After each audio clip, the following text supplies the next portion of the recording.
Hola, soy Irene Bermejo y soy psicóloga general sanitaria en Seniors. Voy a hablaros de inteligencia emocional. ¿Qué es? Si pensamos en el término, tenemos los dos componentes, inteligencia y emoción. De hecho, según Daniel Goleman, que es probablemente el mayor referente en inteligencia emocional, esta es la capacidad de ser inteligente utilizando nuestras emociones, para entender cómo nos sentimos primero nosotros, por qué, y también para entender cómo pueden estar sintiéndose los demás. Si nos damos cuenta, la inteligencia emocional es algo que se va aprendiendo, es una habilidad, no es tanto algo teórico, sino una experiencia. ¿Para qué nos sirve la inteligencia emocional? ¿Cómo nos puede ayudar?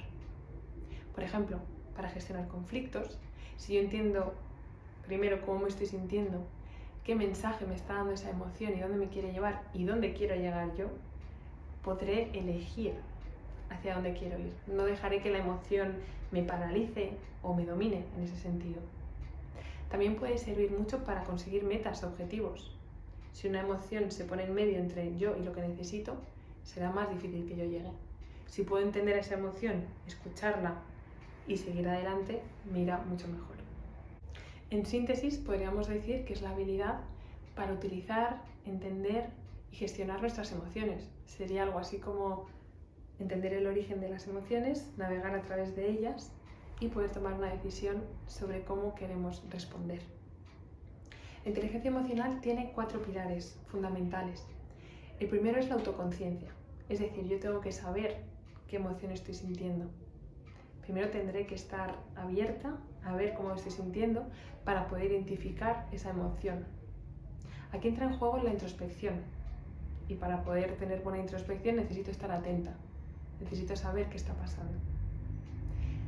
La introspección también tiene mucho que ver con nuestra motivación, con nuestras metas. Si yo me conozco qué es lo que quiero, conozco cuáles son mis objetivos, tendré una mayor motivación para conseguirlos. El segundo componente es la autorregulación. Es decir, una vez yo tengo identificada cuál es la emoción que estoy sintiendo, tendré que elegir cómo quiero responder. Ojo, no siempre es fácil pararse y elegir una respuesta. Hay situaciones que son muy intensas y que muchas veces nos dejan poco margen para responder.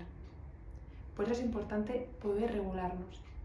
Y aquí entra muy en juego el juicio sobre las emociones.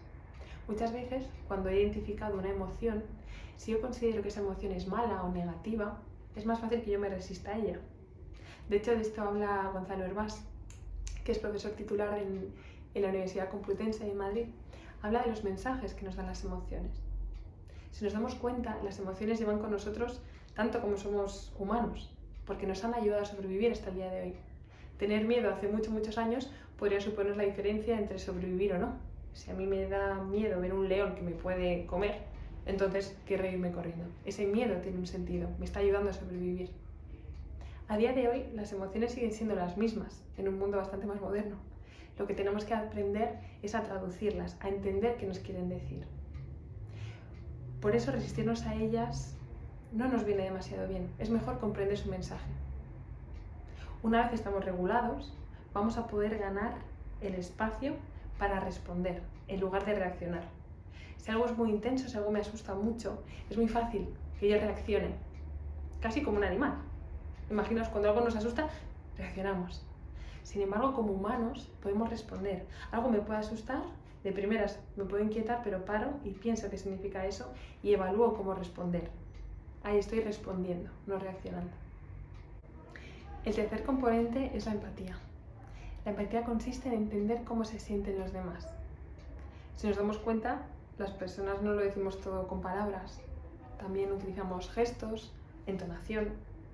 Saber leer esto es importantísimo, porque si quiero establecer una buena comunicación con otra persona, tengo que estar bien atenta a qué señales del canal de comunicación me está mandando esa persona y cómo puedo responder a ellas. Aquí podríamos tener en cuenta una subdivisión, por así decirlo, que es la motivación. También forma parte de la inteligencia emocional. La motivación es ¿por qué? ¿De qué me sirve a mí aplicar la inteligencia emocional ahora mismo? ¿Qué quiero conseguir? Si yo estoy hablando con alguien, voy a querer que ese alguien me entienda, igual que yo voy a querer entender a ese alguien, para que haya éxito en la comunicación. Por eso la motivación es ese impulso, ese motor que me lleva a querer entenderme con la otra persona, porque después conseguiré un objetivo, que es el que yo me he marcado. Me sirve para algo. ¿Y por qué es tan importante la empatía? ¿Por qué importa tanto tener en cuenta la emoción de la otra persona? Porque si yo quiero que me entienda, esa persona también necesita sentir que yo lo estoy entendiendo. Me ayuda a no decir comentarios inadecuados que pueden arruinar, de hecho, el proceso de comunicación. El cuarto pilar de la inteligencia emocional son las habilidades sociales. Por habilidades sociales entendemos la capacidad de manejar relaciones, de, por ejemplo, trabajar en equipo, colaborar, cooperar, también gestionar conflictos, persuadir, convencer. Todo esto entraría dentro de las relaciones sociales, de las habilidades sociales. ¿Por qué son importantes? Nos ayudan no solo a comunicar, sino también a escuchar, a entender, que no oír. Muchas veces oímos en lugar de escuchar y por eso se generan tantos conflictos. Si yo entiendo cómo me siento y cómo se siente el otro, voy a poder entenderme y entender a la otra persona. Y la comunicación va a ir mucho mejor. A la hora de desarrollar inteligencia emocional, podemos tener en cuenta los 4 pilares de la misma y trabajarlos de diferentes maneras. Hay un modelo de regulación emocional basado en el procesamiento emocional que propone Gonzalo Hervás, acabo de mencionarle hace un momento, de la Universidad Complutense de Madrid. Si nos fijamos, este modelo toma una serie de fases que nos permiten entrar en contacto con la emoción y regularnos. El primer paso sería la apertura emocional. Es decir, yo tengo que estar receptiva a la emoción. Tengo que permitir que la emoción ocurra. Tengo que, en primer lugar, atreverme a ver si hay una emoción. El segundo paso sería la atención emocional, es decir, prestar atención a esto que acabo de identificar que estoy sintiendo. Yo estaba abierta a la emoción llega porque estoy atenta y la veo. En este punto ayudan mucho los procesos de atención plena, es decir, aceptar la emoción tal cual es sin juzgarla. De hecho, decíamos antes, las emociones en realidad son buenas, todas nos quieren ayudar a sobrevivir, a estar mejor, todas tienen un mensaje importante. El tercer paso es la aceptación emocional. Es decir, yo ya sé que tengo una emoción, le he prestado atención y tengo que permitir que esté ahí. Es decir, no juzgarla, lo que decíamos hace un segundo. Una vez he aceptado la emoción, ya puedo pasar a etiquetarla. Es como si hubiera pescado la emoción y tengo que averiguar qué tipo de pez es. Le pongo la etiqueta. Estoy triste, contenta, sorprendida. ¿Cómo estoy? A la hora de poner las etiquetas, podemos entrar en lo que se llama la infusión emocional. Es decir, nos sentimos de muchas formas al mismo tiempo. Por eso es importante saber cómo me estoy sintiendo y por qué es lo que está generando qué. Después de este etiquetado, puedo hacer el análisis. Es decir, ya sé cómo me siento, le he puesto hasta nombre y ahora lo que tengo que interpretar es el mensaje que me está lanzando esa emoción. ¿Qué ha venido a decirme esa emoción? ¿Para qué me sirve? Por ejemplo, la rabia muchas veces. Si yo tengo rabia, la rabia me está avisando y me está lanzando un mensaje que es mira a ver porque quizá hay algo que ha traspasado tu límite. Defiéndete, ponte a salvo. Por eso la rabia nos activa tanto, de hecho. Una vez tengo hecho el análisis de esa emoción, ya puedo pasar al momento en el que yo me regulo, me modulo, ¿no? Ya sé qué emoción tengo, por qué, para qué me sirve, y ahí ya me toca elegir la respuesta que quiero dar. Aquí de hecho es cuando yo ya respondo. Aquí elijo cuál sería el comportamiento que mejor me viene según la situación, según cómo me siento y según lo que quiero conseguir. Si nos damos cuenta, y de hecho este modelo trabaja precisamente la autoconciencia y la autorregulación, podemos ver que es algo muy introspectivo. Se trata de conocernos a nosotros, de aceptarnos, de ver por qué esta emoción me hace sentir así, ver qué mensaje tiene en concreto esta emoción y en este contexto para mí. ¿Para qué es útil esto? También para motivarnos, para descubrir más sobre nuestros valores, para descubrir qué quiero hacer. Hay muchas personas que están cerradas ante determinadas emociones por experiencias que han tenido, por aprendizajes que han hecho, y al estar cerradas están perdiéndose mucha información sobre sí mismas. Se pueden sentir desconectadas. Puede ser el caso de una persona que tenga depresión. Está desconectada de una emoción que le viene a decir algo importante para su supervivencia. Si no escuchan ese mensaje, digamos que se desconectan. Por eso funciona también trabajar los valores, la motivación cuando una persona está deprimida, porque es reconectarle con aquello que le da impulso, que le da sentido, por así decirlo. El tercer componente es la empatía. Si nos acordamos, empatía es entender cómo se sienten los demás, ponerse en el lugar del otro. Muchas veces se piensa que empatía es tener la capacidad de sentir literalmente lo que está sintiendo el otro en toda su intensidad, duración, particularidades. No se trata tanto de eso, sino de entender al otro, ser capaz de saber por qué se siente así, ser capaz de saber cómo se siente esa persona. El ejemplo quizá más evidente, ¿por qué un psicólogo necesita la empatía? Un psicólogo necesita entender cómo se está sintiendo la otra persona, pero el psicólogo no permite que esa emoción le abrume a él mismo, porque si no, no podría hacer el proceso terapéutico. ¿Y cómo desarrollar las habilidades sociales? Aquí entra en juego la comunicación asertiva, la asertividad. ¿Qué es la asertividad? Asertividad es ser capaces de transmitir una necesidad o preferencia respetando los propios límites y los de los demás.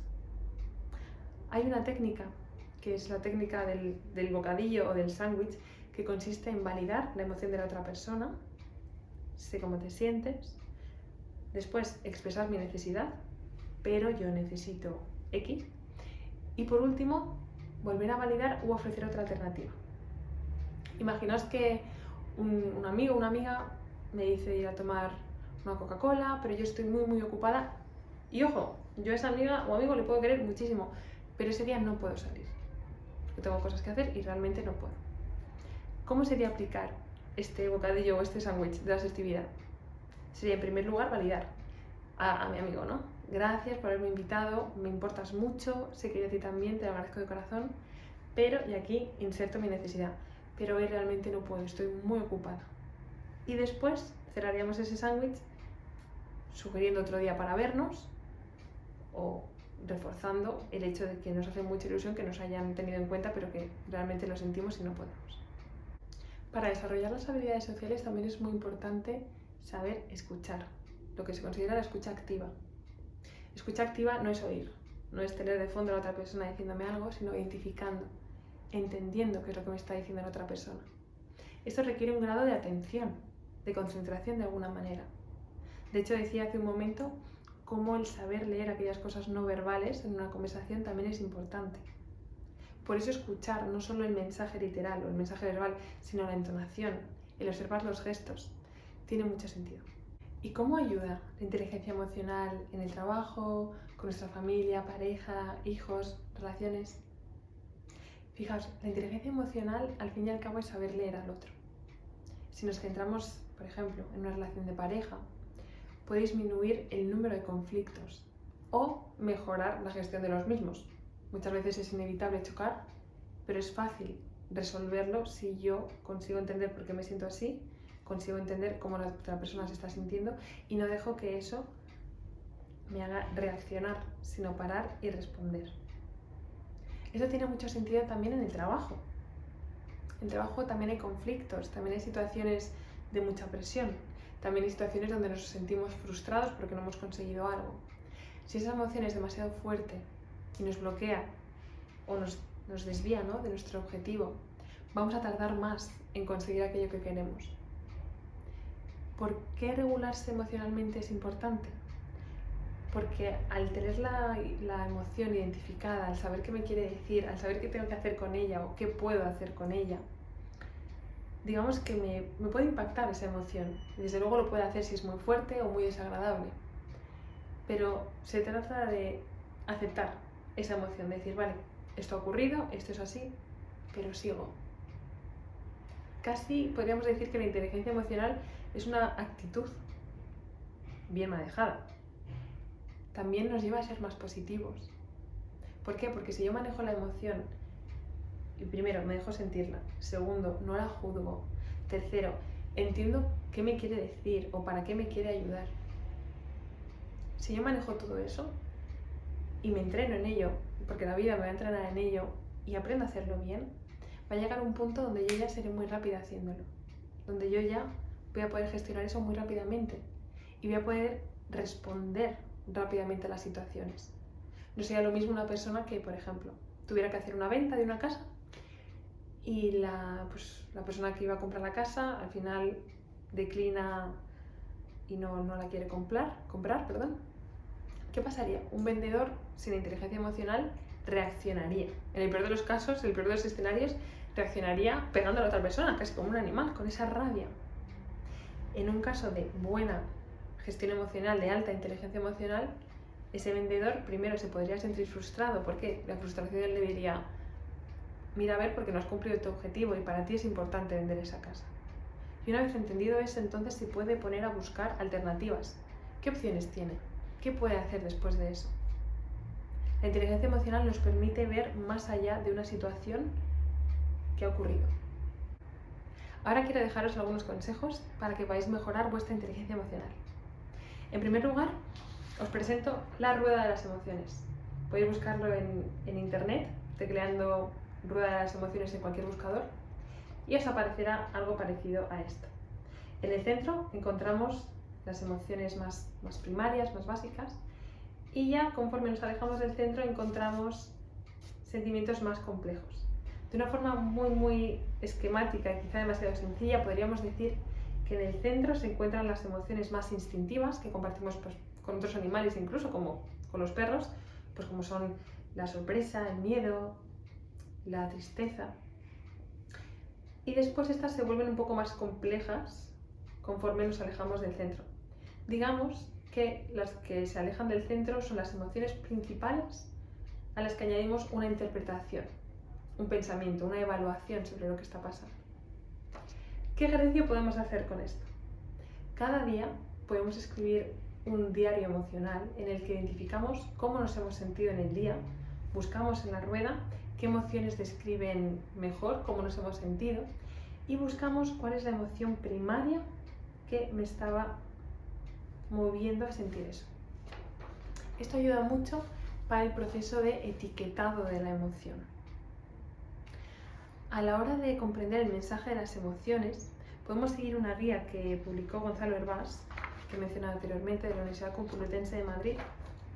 También la podréis encontrar en internet poniendo mensajes de las emociones, y explica cuál es el mensaje que nos manda cada emoción. Él se centra sobre todo en las emociones que son desagradables, porque si os dais cuenta son las que más tendemos a evitar, las desagradables, pero incluso las desagradables traen un mensaje que nos ayuda, como decía antes. Hay en concreto una de las emociones que en mi práctica clínica he visto que más culpa generan a las personas, que es por ejemplo el egoísmo. La gente se siente mal por sentirse egoísta, o aún peor por sentirse envidiosa. ¿Pero qué emoción nos trae la envidia? La envidia simplemente nos está avisando, nos dice: mira a ver, porque igual esa persona tiene algo que a ti te vendría bien, que a ti te vendría mejor. La tristeza, fijaos, la tristeza, ¿qué nos hace? Parar, a veces incluso llorar. El cuerpo muestra, de una forma no verbal, muestra una necesidad que quizás es de apoyo, de que venga alguien y me pregunte qué tal o me ayuden con algo. La tristeza me está ayudando a sobrevivir. Quizás socialmente estaba vista como debilidad. De hecho, la tristeza asociada muchas veces al género masculino se lee como debilidad. No deberías llorar. Cuando en realidad las emociones son algo tan natural como sentir hambre. Es un instinto.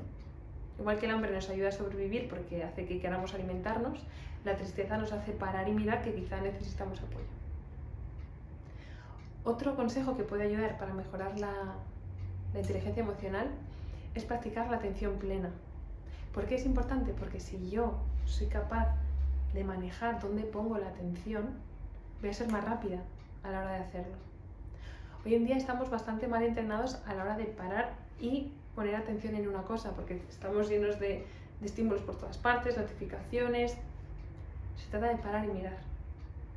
Aquí podríamos utilizar, por ejemplo, una técnica de mindfulness, ya sea bien haciendo un body scan, que es como un escáner corporal, ¿no? Se trata de sentarnos o tumbarnos en una posición cómoda y visualmente hacer como un escáner del cuerpo para identificar si hay alguna emoción que se está expresando en mi cuerpo de alguna manera.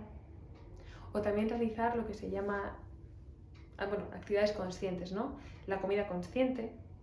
¿Qué es una comida consciente? Se trata de hacer actividades, pues como comer, que son del día a día, pero fijándonos en cada detalle, utilizando lo que se llama la mente de aprendiz, es decir, me fijo en lo que hay como si fuera la primera vez que lo veo.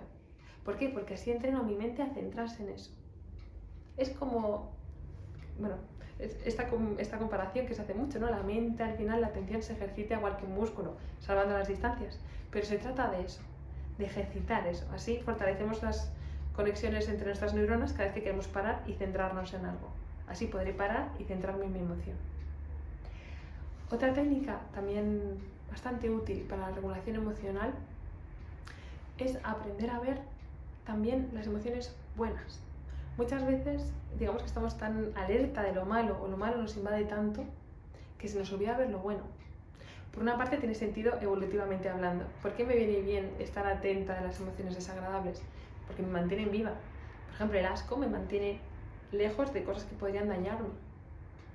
Por eso muchas veces secuestran nuestra atención, por así decirlo. ¿Cómo podemos centrarnos también en las emociones positivas?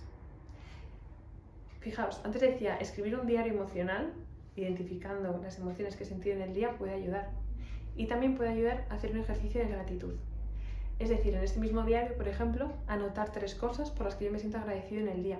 Pues pueden ser cosas tan básicas como por tener agua caliente, por haber comido algo que tiene chocolate que me encanta. Cada uno lo que le haga sentir agradecido. Por último, y antes de despedirme, quería recomendaros 2 libros por si queréis profundizar en el tema. Uno de ellos es Inteligencia Emocional, de Daniel Goleman, todo un referente. Y el otro libro es La Ciencia del Bienestar, Fundamentos de una Psicología Positiva. Es un libro de Carmelo Vázquez y Gonzalo Hervás, de la Universidad Complutense de Madrid. Y eso es todo. Muchas gracias por haber visto este vídeo y espero que os haya podido ayudar a la hora de entender un poco más sobre inteligencia emocional, cómo trabajarla y cómo ponerla en práctica en vuestro día a día para también ser así más felices.